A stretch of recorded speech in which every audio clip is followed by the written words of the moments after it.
قارون دنیا کا امیر ترین شخص تھا جو حضرت موسیٰ علیہ السلام کے زمانے میں تھا۔ بہت سی روایات میں بیان کیا گیا ہے کہ یہ موسیٰ علیہ السلام کا چچا زاد بھائی تھا۔ اس کی آواز بہت خوبصورت تھی۔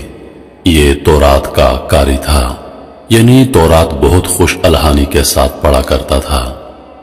اللہ پاک نے اس کو اتنی دولت عطا کی کہ اس کے خزانے کی چابیاں اونٹوں پر لدا کرتی تھیں۔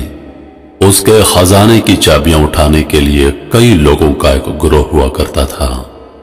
آخر اس نے ایسا کیا کہ اللہ پاک نے اس کو سزا دی اور اس کو زمین میں دھنسا دیا گیا۔ اس کا محل اتنا بڑا تھا کہ اس میں 3000 کمرے تھے۔ حال ہی میں مصر میں اس کا محل دریافت ہوا ہے، تو چلیے پہلے اس کے محل کے بارے میں پڑھتے ہیں اور اس کے بعد قارون کا واقعہ پڑھتے ہیں۔ بنی اسرائیل کے زمانے کے معروف بادشاہ قارون کا محل مصر کے جنوب مغربی صوبے الفیوم میں نہر قارون کے جنوب مغربی جانب واقع ہے۔ کہا جاتا ہے کہ یہ قارون کا خاص محل ہے جس کے نام کا ذکر قرآن کریم میں کیا گیا، اور اللہ عز و جل نے اس کو زمین میں دھنسا دیا تھا۔ مذکورہ محل میں 3000 کمرے ہیں۔ اس میں داخل ہونے والا راستہ بھٹک جاتا ہے اور باہر آنے تک دماغی توازن کھو چکا ہوتا ہے۔ تاہم آثار قدیمہ اور تاریخ کے مصری ماہرین باور کرواتے ہیں کہ قارون کا حقیقی محل عراق کے علاقے نینوا میں واقع تھا۔ قدیم زمانے کے مصریوں نے اس محل کو قصرِ قارون کا نام اس واسطے دیا کہ اس کے پڑوس میں نہر قارون واقع ہے۔ اس نہر کو یہ نام اس کی کثرت تلاطم کی وجہ سے دیا گیا۔ ابتدا میں اس کو نہر قارون کا نام دیا گیا، جو بعد میں بگڑ کر نہر قارون ہو گیا۔ قارون ہی قبل از مسیح میں مصر کا بادشاہ تھا، جبکہ ہیرودوت کے سابقہ معلومات کے مطابق قارون کا محل اور اس کا واقعہ آشوری شہر نینوا میں پیش آیا۔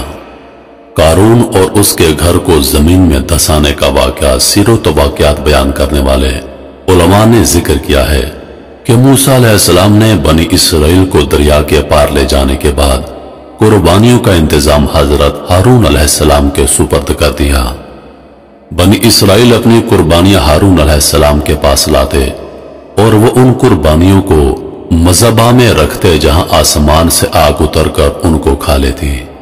قارون کو ہارون علیہ السلام کے اس منصب پر حسد ہوا۔ اس نے موسیٰ علیہ السلام سے کہا، رسالت تو آپ کی ہوئی اور قربانی کی سرداری ہارون علیہ السلام کی، میرے پاس تو کچھ بھی نہ رہا، حالانکہ میں تورات کا بہترین قاری ہوں، میں اس پر صبر نہیں کر سکتا۔